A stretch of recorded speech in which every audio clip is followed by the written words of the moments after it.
You'll catch me at Alzu near Middelburg in Mpumalanga. I am on my way to Joburg, so yeah, join me on the journey and let's see where it takes us.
So first I need to explain why I was going to Johannesburg in the first place. A family member of mine was buying a new car. We were accompanying her and I had the duty of driving the Ranger back. Since none of my other family members that I was with that day were comfortable with driving long distances, especially driving in a congested area like inside of Johannesburg. So that's the reason why I was going. So going there, it's about a 330-kilometer trip. I was stuck in the back seat for the entire trip behind the driver, who is a very tall lad. So it was uncomfortable to say the least. It was like I was sitting in a Toyota Quantum. If you've traveled long distances in a Toyota Quantum and you're a tall person, you know what I'm talking about, where your kneecaps just kind of go numb after a while. But yeah, in terms of the riding experience, like the comfortability of the suspension, it was not too bad at all. We were chugging along. He is not a slow driver and it was really comfortable. You could really feel how stable the Bakkie is even sitting in the back. There was no unnecessary bouncing around. You didn't feel like a sack of potatoes in the back of a 1987 Toyota Hilux, for example. It was really quite comfortable. The only uncomfortable part was the legroom, just because I'm a really tall person. But the person sitting next to me, the family member who's going to buy the car, she is way shorter than me, so she was doing absolutely well. She was comfortable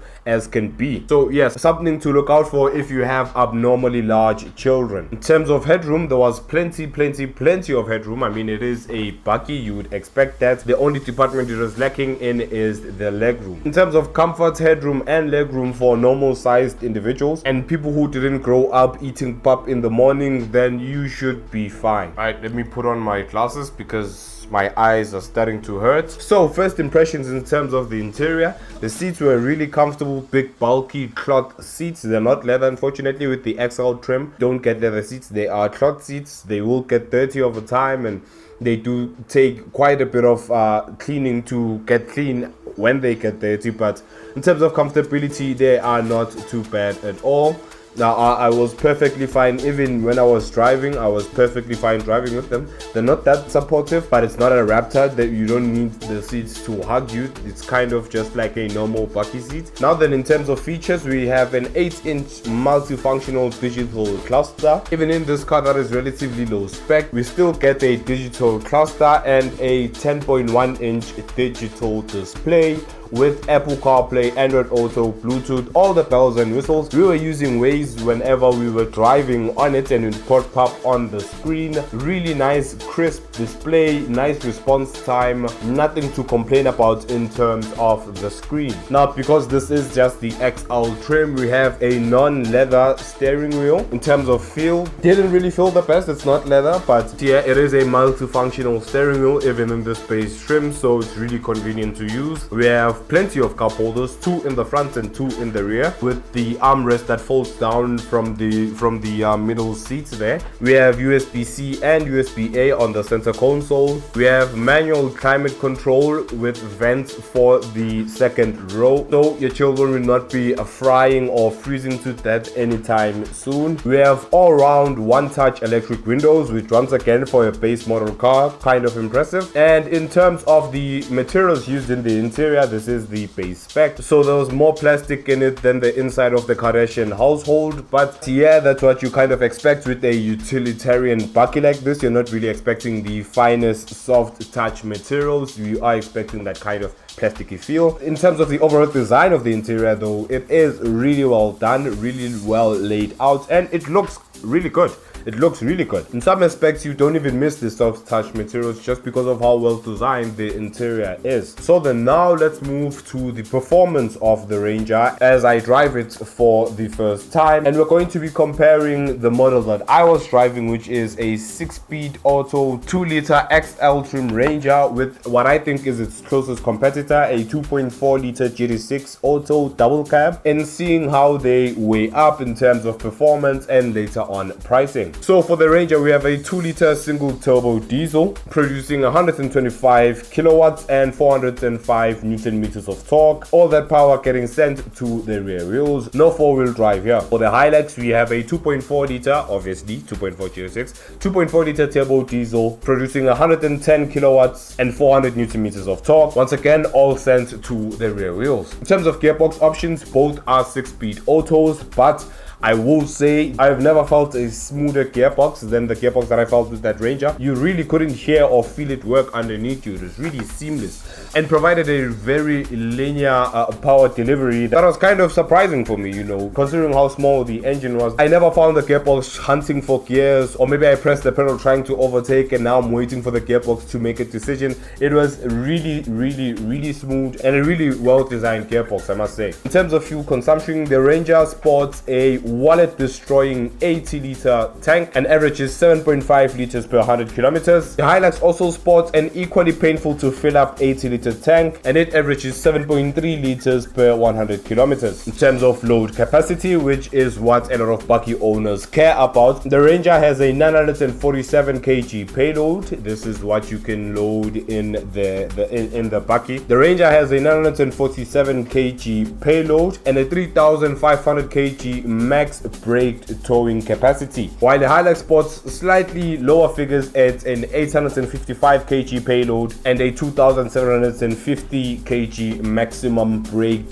towing capacity. In terms of warranty and service plan, the Ranger has a 6-year or 90-kilometer service plan and a 4-year 120-kilometer warranty, after which you're going to either want to burn it or sell it, because that's probably when it's going to start falling apart. Because it is a Ford Ranger, that's kind of all they do, is just cause you problems. While the Hilux has a 9-year 90k service plan and a 3-year 100k kilometer warranty, that kind of just doesn't matter. Hiluxes last forever, as we know. Jesus will probably come back before a Hilux dies on you if you buy it today, so I wouldn't worry about the warranty on the Hilux. These are all jokes, of course.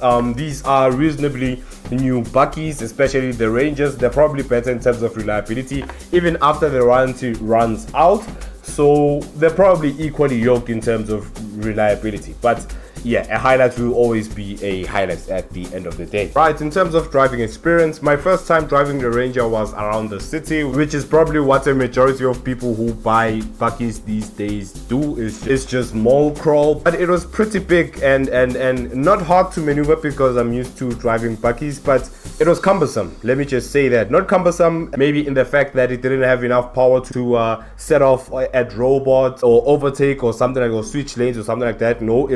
It did really well with that stuff, but it's really wide and really long. Pause. Yeah, that was a weird way to say that, but yeah, it is a pretty big thing to drive around the city. And if you're not used to driving Bakkies, it can get kind of uncomfortable, especially as we went to Mall of Africa, maneuvering around the parking lots, finding parking, especially when it's like full, trying to park between cars with something that big. It's kind of problematic. I won't lie. Obviously, if you're out in the farms or out in a plant or something like that, where you're using it how it's supposed to be used, you won't have a problem with the size of it. It kind of won't matter or dwarf in comparison to everything else that's around the tractors and trucks and such.